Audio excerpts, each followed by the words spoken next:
Good morning, everyone. Good morning. Good morning, everyone. Good morning. Good morning. Way better, thank you. Good morning for those who's watching us through the internet. It's a pleasure to be here again. This month we start a new month, a new theme. That it's December. Will be all about Jesus. And today we have Rafael talking about Mary, the mother of Jesus. But as usual, before we get started, I'll invite Maria Lucia to do the initial reading and prayer. Okay. Good morning. The message is from the book Happy Life by Joana de Angelis through the psychographic of Divaldo Franco. Do not fear your accusers when they lie about you and try to drag you into glorious battles through the slander. When you are accused of something that is true, thank God for the opportunity to make up for it in time and rehabilitating yourself for your own good. It's always best to make amends for an error while the victim is still within reach. Every debt delayed accrues interest, and it's thus harder to pay off. Let's close our eyes and connect our thoughts and our heart to Jesus, so we can calm down our thoughts, feelings,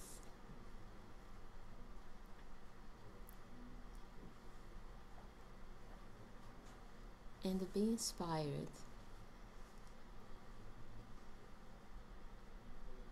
by the loving words that we are about to hear.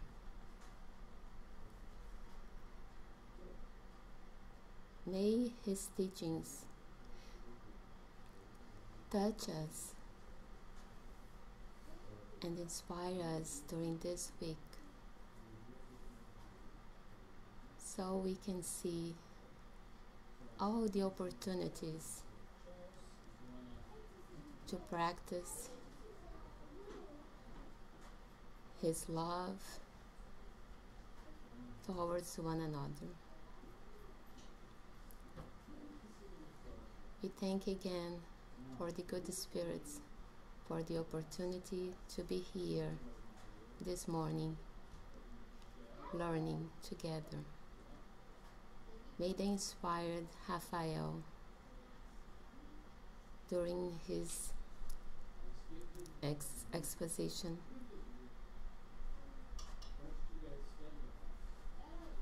so we can stand Jesus' teachings. We thank you again, and so be it.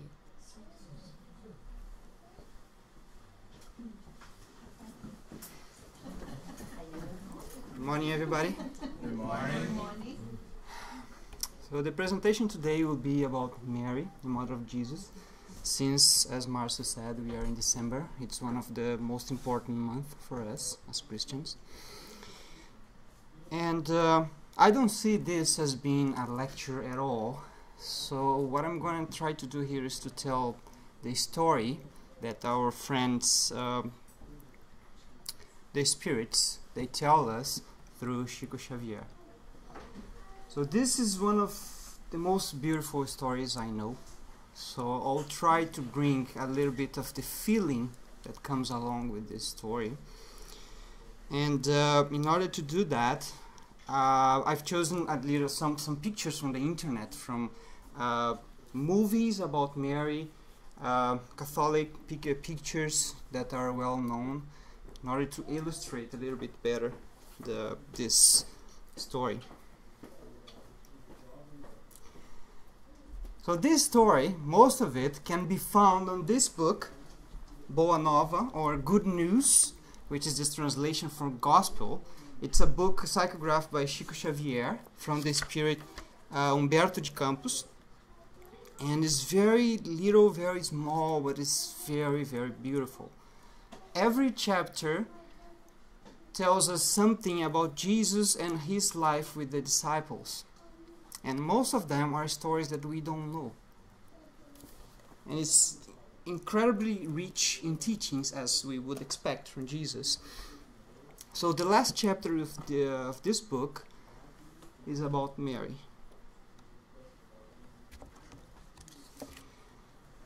So before we start our story, there is one passage from the Gospel that I want to bring forth that is well known to all of us,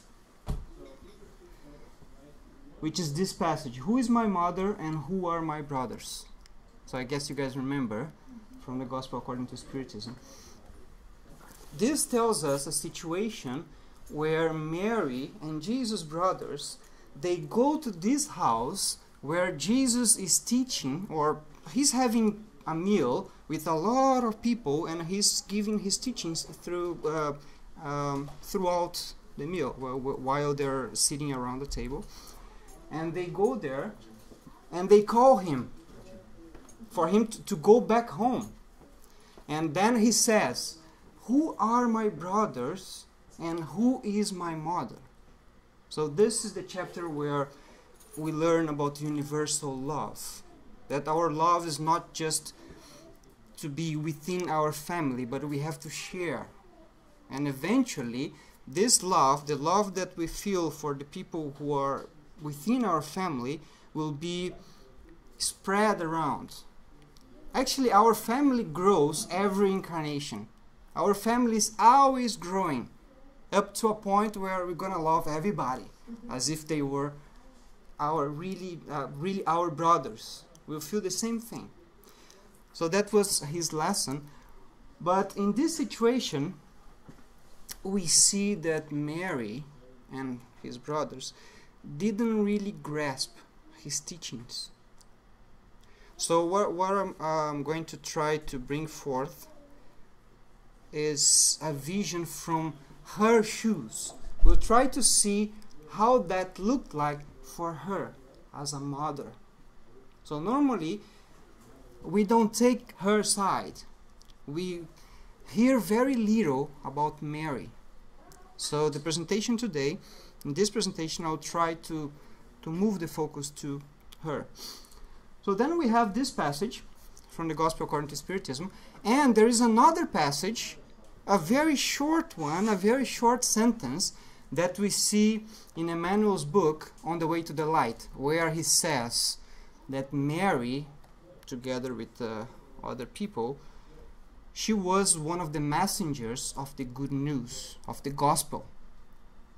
So that's kind of antagonic, because it says here, it shows in this passage that Mary at this time didn't really grasp the teachings of Jesus. But Emmanuel calls her the messenger of gospel. So what happened in between? What made her change? So this is the gap I will try to fill.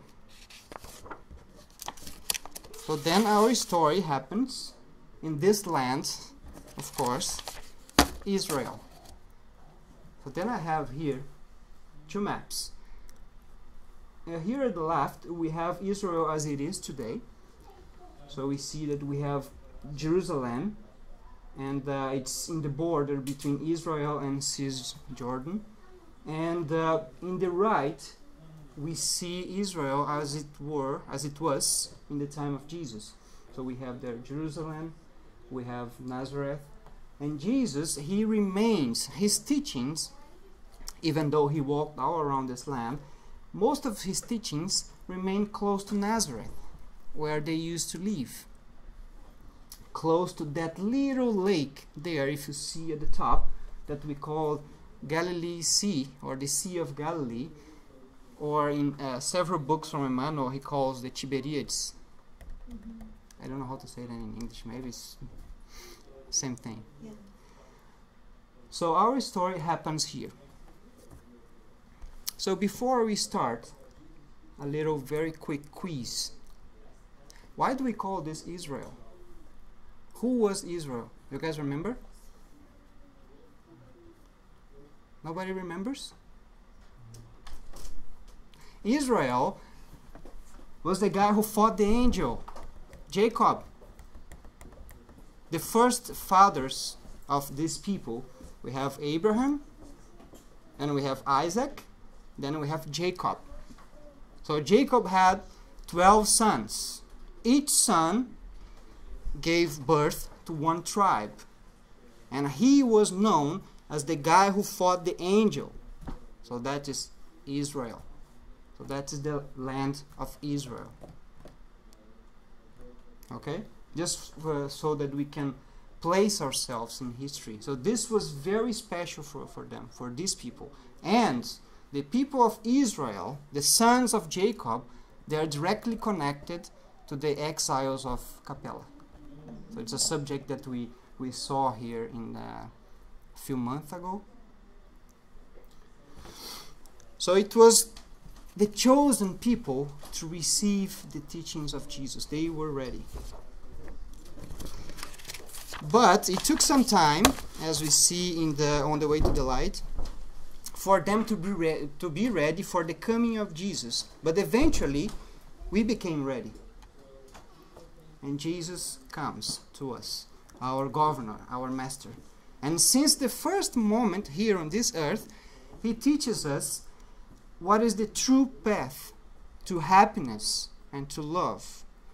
So he was born in a manger, very simple and poor family formed by Mary and Joseph. So since the beginning, he shows us that the only thing we need is love. That's the only thing we need to be happy.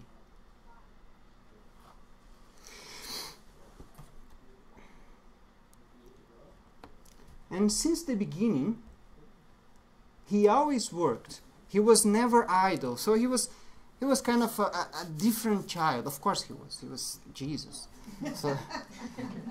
So imagine a child that always do the right thing, that never says anything wrong, and never had to mature. He never needed to go through teenagehood. So he never had to mature. He was born with all his maturity and his thoughts already complete. So it's a very different situation. And his parents loved him as a son. They knew. We know from the Bible story that Mary was visited by an angel. I don't remember if it was Rafael or if it was Gabriel. But it was Rafael. Okay. But we know it was a higher spirit that came to her to tell her that she had been chosen to receive the Messiah. And she accepted. And she was chosen because she's pure love. Mary is pure love. Her maternal feelings are, how can I say that? It involves everybody around her. She didn't have limits for her love. So even though she couldn't at that time grasp exactly what her son was always talking about, she couldn't understand all the time, but she had everything she needed for that mission, to be his mother. So this child, being Jesus, everything he did was a lesson. So working with his father as a carpenter was another lesson. That we were born to work. The path for happiness and enlightenment goes through work. We have to work. We'll always work. And the more we evolve, the more we work. So sometimes we think, oh, this is a curse, because we have this very heavy body, and we have to drag this body, 80 kilos of meat everywhere we go. We have to drag this body. So when we think about work, we think about all this tiredness that comes along with this body. But someday we're not going to have this body anymore. So we're not going to have this. We're not going to be this tired all the time. There's not going to be stress. It will just be the realization of doing something useful to you and to other people. And that's what makes us happy, to be useful. So I keep thinking that when we discarnate, they write in the tombstones, RIP, right? Rest in peace. So that should be WIP, work in peace, because that person is not going to be resting. So, and that's why when we have every meeting that we have in the Spiritist house, and it's a serious meeting, and we want to receive the guidance of the high spirits, we need to have a specific time. We need to have serious discussions. So everything has to be organized, because they have no time to spare. They are very busy. And he was not different. He was always working. And the first thing he did was learn from his father as a carpenter. But it wasn't just that. He was always talking about heaven and God and life, and he was a very philosophical child. And there was one time that is described in Boa Nova, the book, that he received 2 criminals. He was a young child, and he brought by the hand 2 criminals to their house.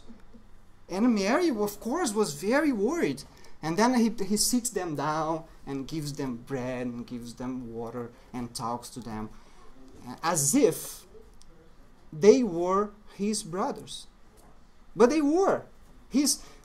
We should not forget that he's our governor. He's our master. So he knows everybody in this earth. So he knew those 2 criminals. And he knew what they needed. They knew that he needed more than the others. It doesn't say in the book, but it seems to me that their house in Nazareth was close to a roadway, was close to a street where there was always travelers passing by.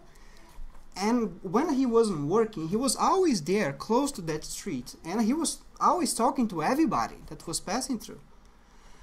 And Mary, seeing that, and she knew that the world wasn't that nice. There was a lot of cruelty in the world.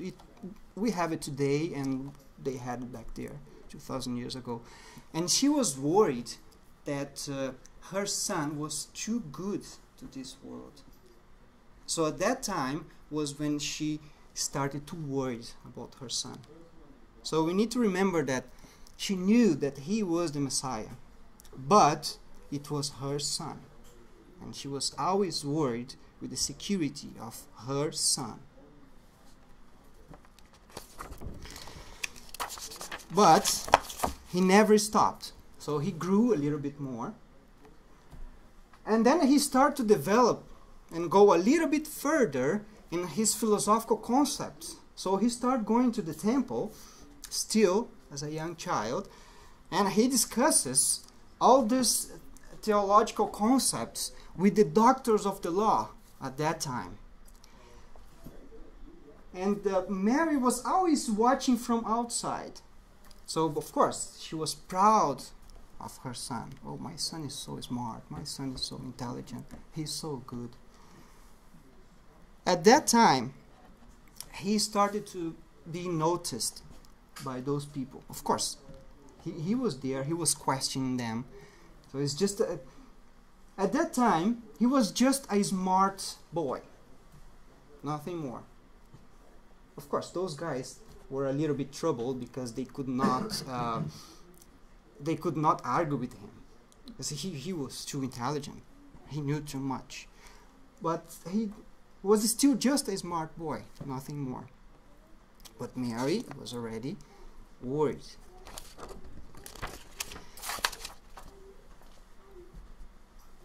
And then he grows a little bit more.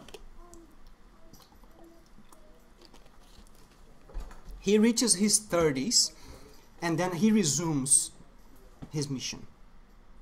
So then he understands that everybody's ready for him to take his place as the Messiah. So then he leaves his house with his mother and his father, and he starts preaching. So then we have all the teachings that we read in the Gospels and our Gospel according to Spiritism. And we have, this is a picture of the Sermon of the Mount. When he goes to the Mount, actually this picture depicts one situation that even Mahatma Gandhi, he said, if we lose all the sacred books in the world, but we keep only this part of history, of Jesus' teaching in this mount, we will be good.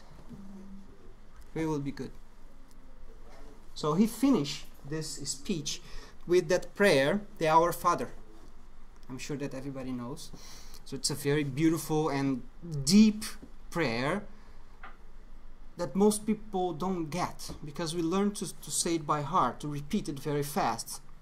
So we can have a study group just for each part, each phrase, each sentence that we have in the Our Lord prayer. So here, he wasn't just a smart boy anymore.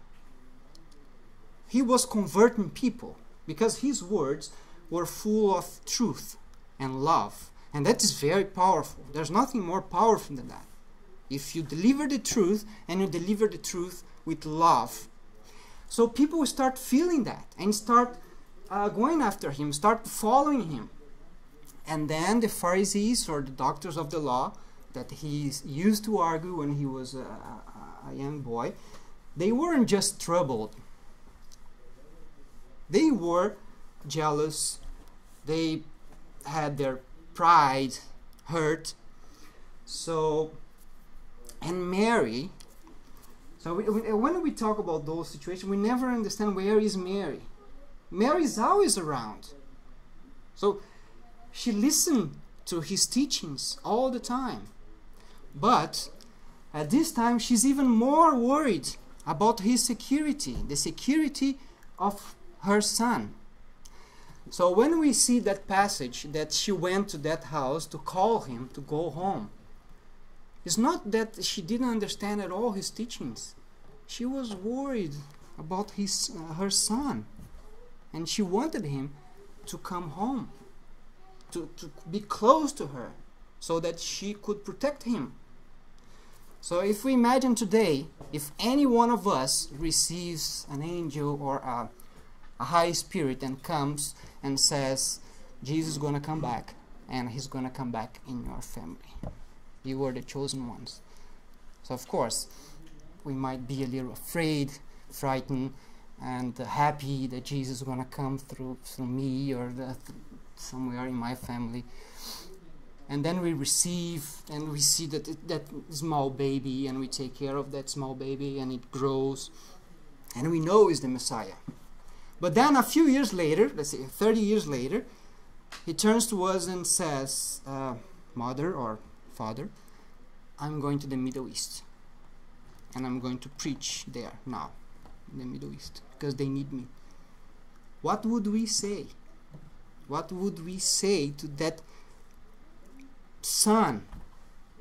We would do the same thing as she did. We would know that he's the Messiah. He's our governor. He's our master. But he's also my son. So I want him to be secure. I love him. We still have this feeling. It's hard to disconnect from that. So that's another way of seeing why she went to that house. It's not that she didn't understand, but she was a mother.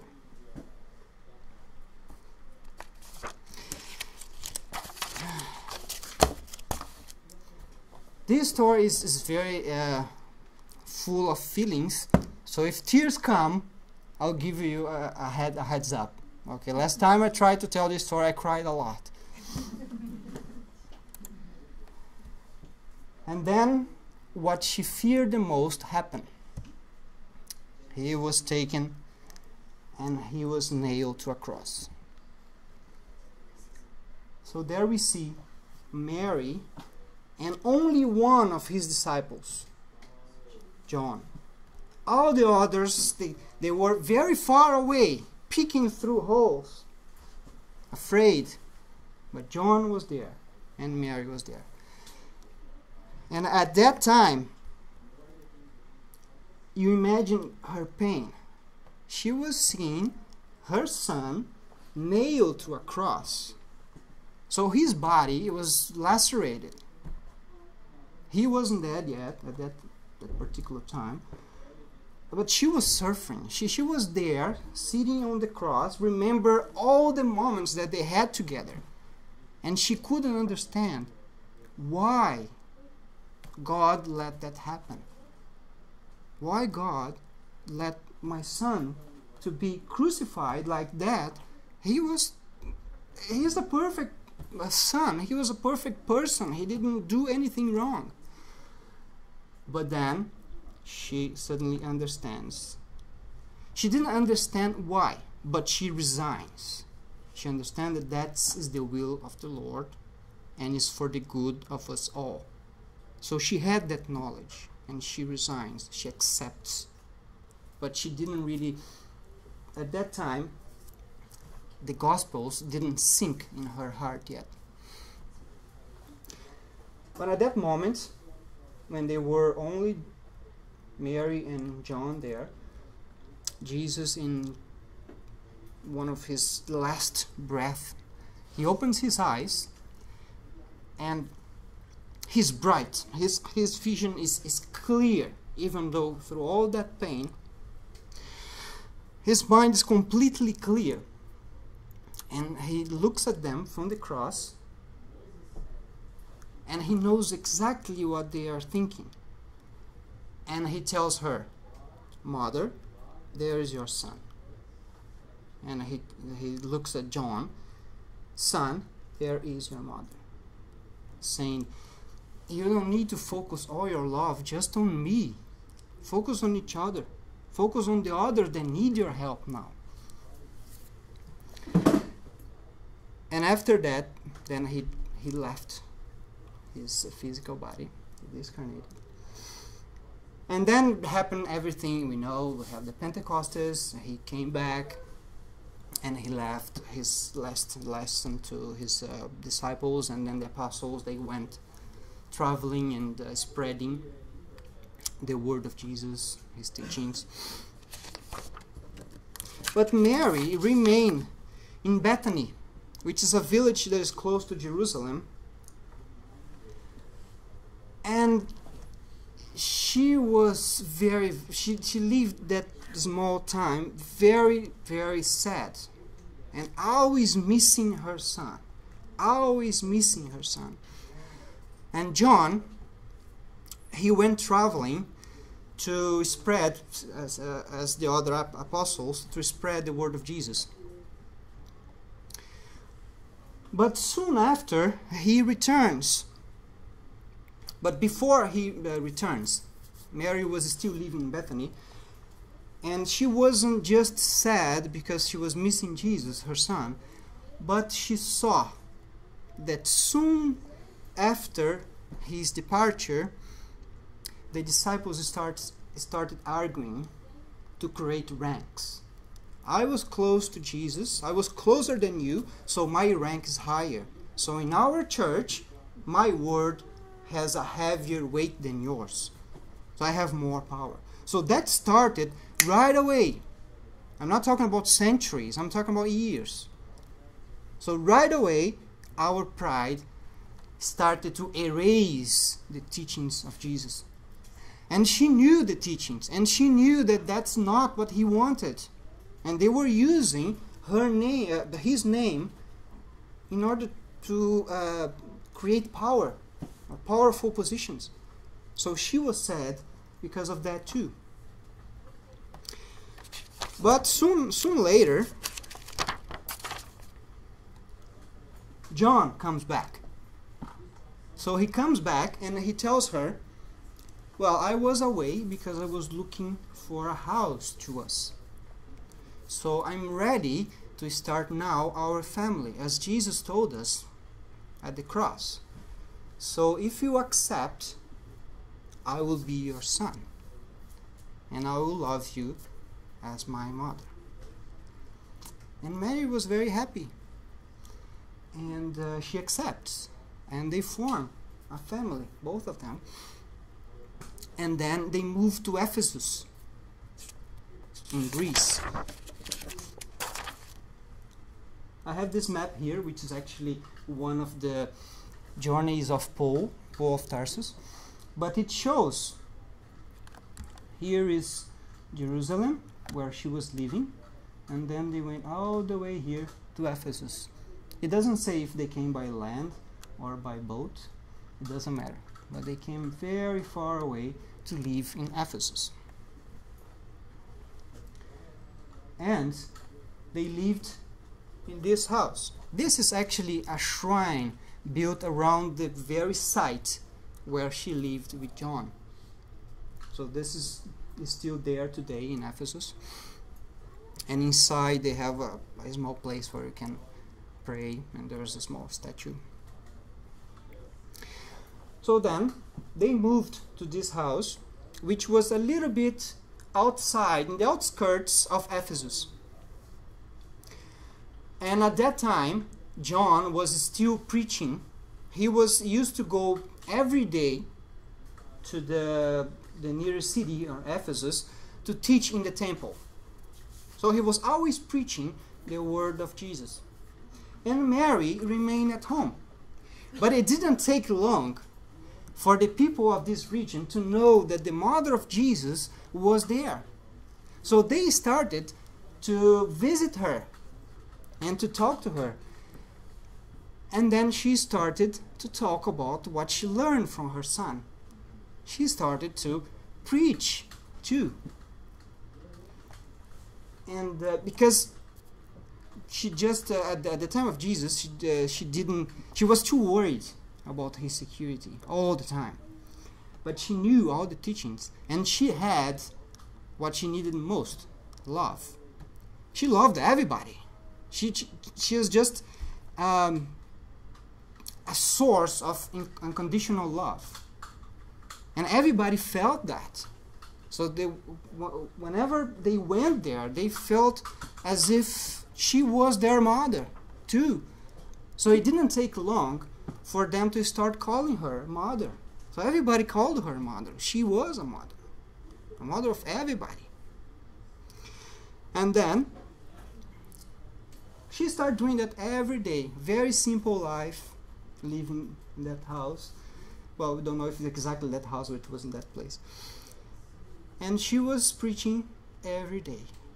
Every night she used to receive a lot of people, and she would talk about her experiences with Jesus, tell stories about her son, and to teach what she learned from him and his gospel. So there was even a situation where she cured a person that was very sick, and she put her hands on the person was cured. So it is, of course, she had an extremely powerful field. She was pure love. She was always shining. But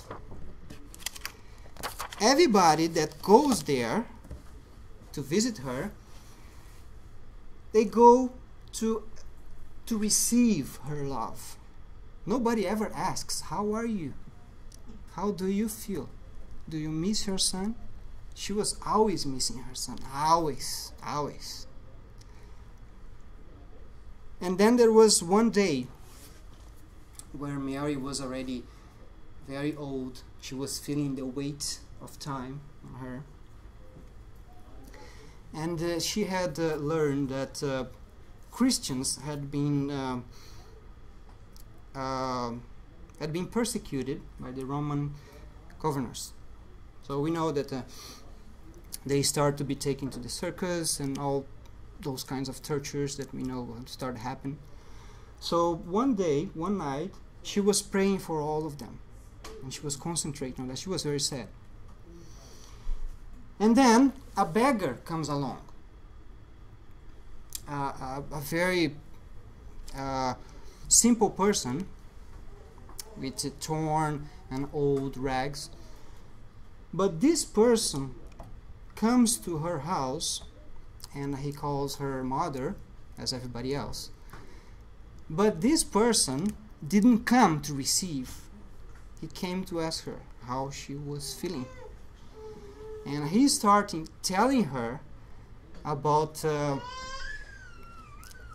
heaven and about all the good things that we receive from working on the path of Christ, for being Christians, and everything that is awaiting for us on the other side.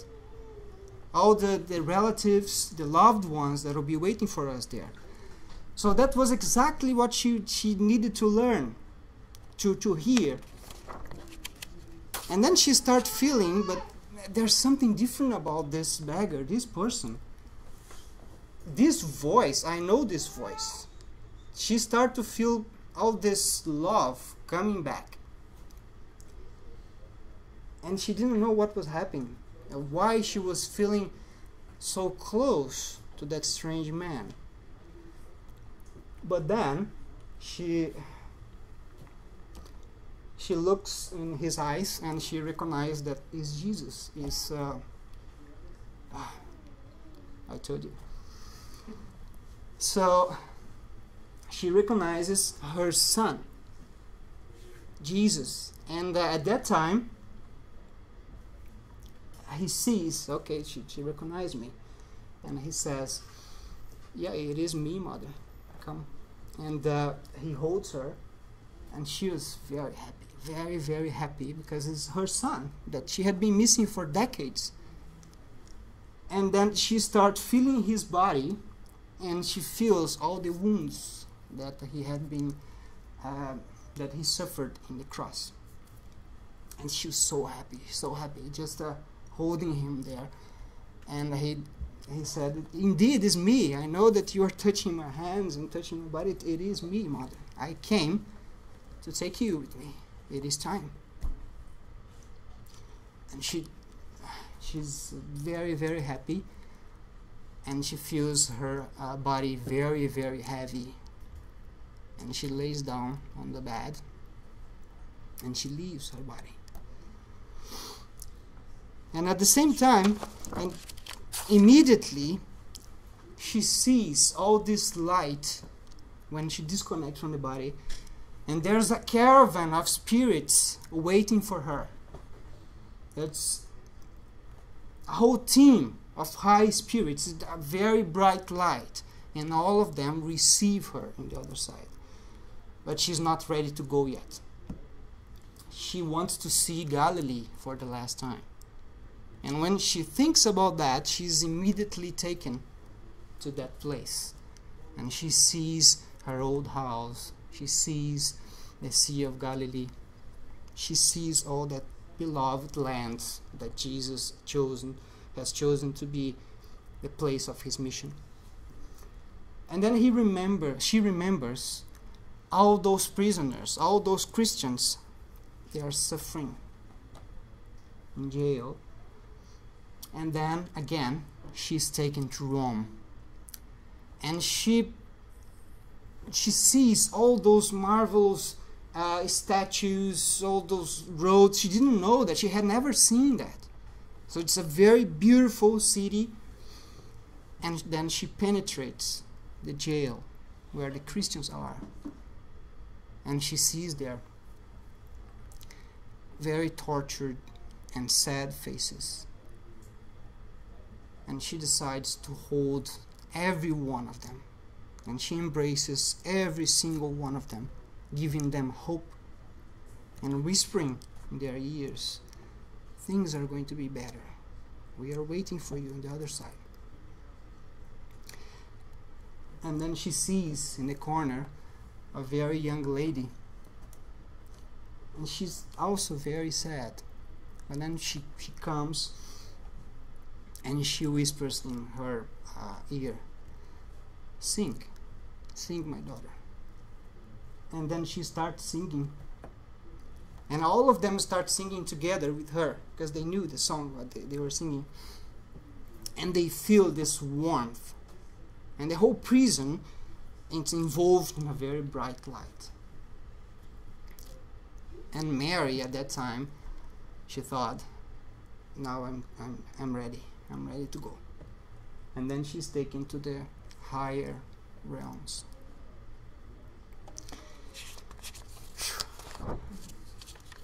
So this is her story, and what I want to leave as a conclusion with this picture from Rafael is that this Christmas we remember our Master Jesus, but we also remember his mother, our mother, Mary. Thank you.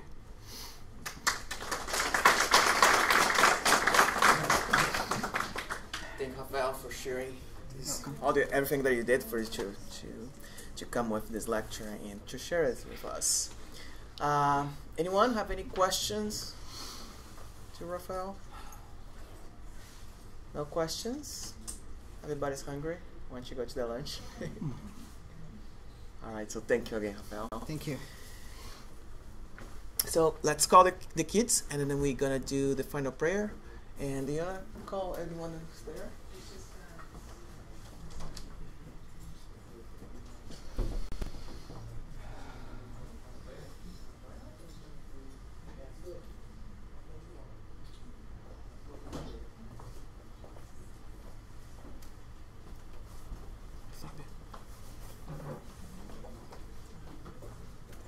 Que legal, só.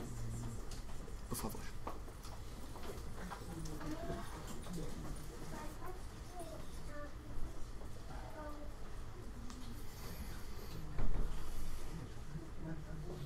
All right. So let us all close our eyes now. Let's keep connected with our guardian angels, our mentors, with those good spirits that are here today, enlightening our lecture, enlightening our memories, our brains, our hearts, that we all together can feel the presence of Jesus here and in our lives every single moment. Let's thank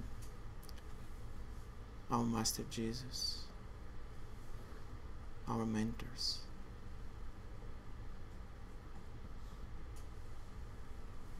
to keep helping us to go for the right path, to put in practice all those lessons that Jesus brought to us. Let's thank Mary for taking that hard work during her incarnation to bring Jesus to us. A not easy lesson, a not easy task, but that brings us too much love. Let's ask Jesus to take us back to home with His peace, with His love. So be it. Alright, so before we go to lunch, very quick announcements. TSS, through our volunteers, we are helping 2 different initiatives. One of them is a group of people. They're putting together on the December 20th. They go around the streets and distribute some clothes to those in need, those homeless people. And the other one is we are collecting also some toys that will be distributed to those kids that just came as a refugee from different locations. So we're just gonna put, starting next Wednesday, we're gonna have here 2 big boxes here to assess somewhere. We don't know exactly where, probably in the reception. So if you have anything that you wanna donate, please bring it to us, and we give to those volunteers to donate those things. Okay, and you guys all know how important cheer is for the Spiritists. We have an entire chapter in the Gospel according to Spiritism that says that there is no salvation without charity, right? So in addition to doing that, take a look in the Gospel according to Spiritism. Take a quick read on that. It's so important that we do that. All right? And there is one other announcement there. Just a reminder, today is our lunch and learn, so we invite you to stay, and we ask for a contribution of $15 because that's how help us to support this space. And also remembering that we have our books for sale. They have books in Portuguese and English, and it's actually a great gift. So it's Christmas time that we share gifts, so it's a good gift to give to each other. Yeah. The books that we have there is just some examples, and we have much more in the reception. Just ask one of our volunteers. And Chris? Sorry, we were talking about clothes donation and toys. What about baby clothes? Like, do you think there's a chance to? Yes, you can bring it here. If they don't take, we find a way to donate that to other places. Okay? All right, so as Teresa said, our lunch and learn. Let's go to the lunch part. Thank you, everyone. Say it again? Oh, for those who's watching us through the internet, see you next week.